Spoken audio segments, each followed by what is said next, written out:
Is God is so cruel? ദൈവമെന്താ ഇത്രയ്ക്കും ക്രൂരനാണോ? ഇങ്ങനൊരു ചോദ്യം ഉന്നയിക്കാൻ തക്കവിധമാണ് ഇന്നത്തെ സുവിശേഷം ആരംഭിക്കുന്നത് തന്നെ. യേശു പറയുകയാണ്, സമാധാനമല്ല, വാളാണ് ഞാൻ കൊണ്ടുവന്നിരിക്കുന്നത്.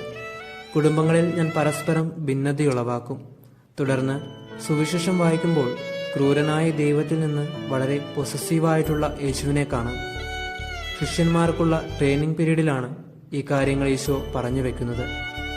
ഈ വചനത്തിന്റെ പൊരുൾ മനസ്സിലാക്കുവാനുള്ള യാത്രയിൽ ജന്മം നൽകിയ മാതാപിതാക്കളെയോ ജന്മം കൊടുത്ത മക്കളെയോ തന്നേക്കാൾ അധികമായി സ്നേഹിക്കരുതെന്ന് വാശി പിടിക്കുന്ന ദൈവസ്നേഹം തിരിച്ചറിയുവാൻ സാധിച്ചാൽ, കുടുംബങ്ങളിൽ ദൈവത്തിന് ആദ്യ സ്ഥാനം നൽകുവാൻ സാധിച്ചാൽ, എന്തേ ദൈവം ഇത്ര ക്രൂരനാണോ എന്നൊരു ന്യായവാദത്തിനുമപ്പുറം വിശുദ്ധ അഗസ്റ്റിൻ സങ്കടത്തോടെ ഏറ്റുപറഞ്ഞ വാക്കുകളാവും നമ്മുടെ ഉള്ളിൽ നിറയുക.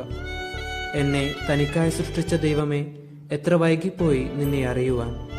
ദൈവത്തോടുള്ള സ്നേഹം മാറ്റുവാൻ സാധിക്കാത്ത നമ്മുടെ ഒരു സ്വഭാവമായി മാറട്ടെ. വിശുദ്ധ അഗസ്റ്റിൻ പറയുന്നത് പോലെ, ഒരു പന്തത്തിൽ തീ കൊളുത്തി മുകളിലേക്ക് പിടിച്ചാലും തലകീഴായി പിടിച്ചാലും അതിലെ തീ ആകാശത്തിലേക്ക് തന്നെയാവും ഉയരുക. ജീവിതം മുഴുവനും ദൈവോന്മുഖമായി ജീവിക്കുവാൻ നമുക്ക് ഓരോരുത്തർക്കും സാധിക്കട്ടെ.